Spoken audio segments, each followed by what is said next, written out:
Hello everyone. So welcome back to our daily dose of vocabulary with the Hindu newspaper dated 9th June 2025.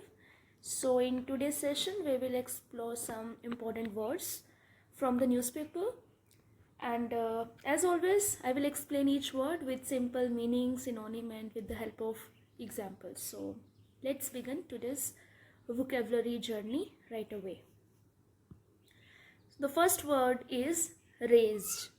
Raise एक verb है जिसका मतलब होता है किसी चीज़ को कम्प्लीटली डिस्ट्रॉय करना या डिमोलिश करना, something to the ground. Ground से ही उस चीज़ को कम्प्लीटली आप डिस्ट्रॉय कर रहे हो, किसी चीज़ को, स्पेशली बिल्डिंग या कोई स्ट्रक्चर, उसके लिए हम वर्ड यूज़ करते हैं रेज. सिनोनिम्स हो जाएंगे demolish, destroy, wiped out and flattened. Let's see the example. The old building was razed to make space for a shopping mall. Means जो पुरानी बिल्डिंग थी उसको कम्प्लीटली डिस्ट्रॉय किया गया ताकि शॉपिंग मॉल के लिए स्पेस क्रिएट किया जा सके. Second word is sentences. The village was razed during the war. Means village को डिस्ट्रॉय किया गया वॉर के समय. So the meaning of the word raze means completely demolish करना. Next word is out of rage. ये एक phrase है जिसका मतलब होता है doing something because of intense anger और as a result of being furious. Means जब आप किसी चीज़ को एंगर में करते हो, क्रोध में करते हो, बिना सोचे समझे आप कोई एक्शंस लेते हो, उसके लिए हम फ्रेज यूज़ करते हैं आउट ऑफ रेज. मीन्स कोई एक्शन आप गुस्से में लेते हो. जैसे सिनोनिम हो जाएंगे in a fit of anger, in fury, in outrage, in frustration, out of temper. Means जब आपका खुद पे कंट्रोल ना रहना और आप कुछ ऐसे एक्शंस ले लो जिसका आपको बाद में रिग्रेट हो. एग्जाम्पल्स हैं आउट ऑफ रेज ही smash the phone on the ground. गुस्से में उसने क्या किया, अपने फोन को ग्राउंड पे स्मैश किया. Second sentence is she yelled at her best friend out of rage but later apologised. Means गुस्से में उसने एकदम से गुस्से में उसने अपनी फ्रेंड पे शाउट किया बट लेटर उसने माफ़ी मांगी. ठीक है. Next is Rocky relations. Rocky relations हम तब यूज़ करते हैं जब किसी के साथ हमारे रिलेशन अनस्टेबल हों और फुल ऑफ कॉन्फ्लिक्ट्स हों, अप्स एंड डाउन्स फ्रिक्वेंटली आते हो रिलेशंस में, उसके लिए हम यूज़ करते हैं रॉकी रिलेशंस. सिनोनिम्स हो जाएंगे troubled relationship, tense relation, unstable connection. For example, like India or Pakistan, we shared a rocky relations, right? So, yeah. Next word is docile. Docile का meaning होता है कोई चीज़ calm, quiet और easy to control और teach. Means बहुत calm, composed behavior और उसको easily हम अपने according mold कर सकें या कंट्रोल में करना ईजी हो, उसके लिए हम वर्ड यूज़ करते हैं docile. जैसे सिनोनिम्स हो जाएंगे obedient, submissive, compliant, gentle, meek and well behaved. Sentences. The puppy was very docile and learned all the tricks quickly.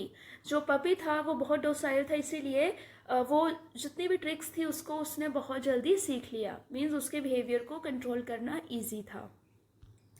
Next is इनेन, जो एक एडजेक्टिव है. इसका मतलब होता है कोई चीज़ सिली, स्टूपिड और इट कैरीज नो सेंस, उसके लिए हम यूज़ करते हैं इनेन. ठीक है. सो ये it describe something which is pointless and not serious. Synonyms हो जाएंगे silly, foolish, absurd, unintelligent and ridiculous. Examples. He always makes inane jokes during serious meeting. Means वो हमेशा नॉनसेंस जॉक्स जो है वो क्रैक करता है सीरियस मीटिंग्स के बीच में. He always asks inane questions. Means वो ऐसे questions पूछता है जो कोई सेंस ना बनाते हों, बिल्कुल pointless. So we use the word inane. Next is digression. Digression, it means a temporary shift away from the main topic in speaking or writing. This is not only limited to speaking or writing. Like in any sphere, जब आप किसी main agenda, main topic या अपने main M से कुछ time के लिए आप डाइवर्ट हो गए, उसके लिए हम यूज़ कर सकते हैं digression. There is a one word that is digress also, जब आप मेन चीज़ से जो है वो डाइवर्ट हो जाते हो. ठीक है. So when someone goes off the topic so they are making digression. ठीक है, मीन्स डेविएट हो जाना, ऑफ ट्रैक चले जाना, off the topic. For example, his speech was full of digression making it hard to follow. Means जब कोई अपनी speech में बहुत फ्रिक्वेंटली शिफ्ट कर रहा हो तो it's very difficult to understand the what actually the speaker is trying to say. So the word digression. For example, like let's avoid digression and stick to the agenda. Means don't move away, don't shift away and stick to the agenda. Fine. Next word is reprimand. So ये बहुत अच्छा word है. reprimand का मतलब होता है जब आप किसी को बहुत हार्शली स्कॉल्ड करते हो, क्रिटिसाइज करते हो, फटकार लगाते हो, उसके लिए हम वर्ड यूज़ करते हैं reprimand. ठीक है. कब करते हैं? जब कोई कुछ काम गलत करते. ठीक है. सिनोनिम्स हो जाएंगे स्कॉल्ड करना, एडमोनिश. एडमोनिश भी एक अच्छा वर्ड है. Admonish is the synonym of reprimand. For example, he was reprimanded by his boss for missing the deadline. Next word is impunity. Impunity is mostly हम legal sense में use करते हैं जब किसी को फ्री कर दिया जाए किसी क्राइम से, किसी पनिशमेंट से, उसके लिए हम यूज़ करते हैं impunity. ठीक है. जैसे एस्केप फ्रॉम पनिशमेंट, एग्जेम्पशन होना. ठीक है. So the law must apply equally, no one should enjoy impunity. Means law सब पे इक्वली एप्लीकेबल होना चाहिए, किसी को भी एस्केप नहीं करना चाहिए पनिशमेंट से. और yeah, that's true, one should get the punishment of their if anyone breaks the law. So impunity, there should no impunity for those who break the laws of our country. Next is vitiate. ये एक verb है जिसका मतलब होता है किसी चीज़ को spoil या वीक करना और लेस इफेक्टिव बनाना. ठीक है. जैसे करप्ट करना, स्पॉइल, डैमेज. एग्जाम्पल्स हो जाएंगे a small error in logic can vitiate a strong argument. Means ये पूरे एक छोटा सा एरर पूरी चीज़ को इनइफेक्टिव कर सकता है. Next word is aground. Aground एक वर्ब है जिसका मतलब होता है कोई चीज़ जब स्टक कर जाती है ग्राउंड में और शैलो वाटर के बॉटम में कोई चीज़ स्टक करती है, उसके लिए हम वर्ड यूज़ करते हैं ग्राउंड. ठीक है. ये इसी कॉन्टेक्स्ट में यूज़ होता है. सिनोनिम्स हो जाएंगे immobile means not able to move और स्टक हो जाना.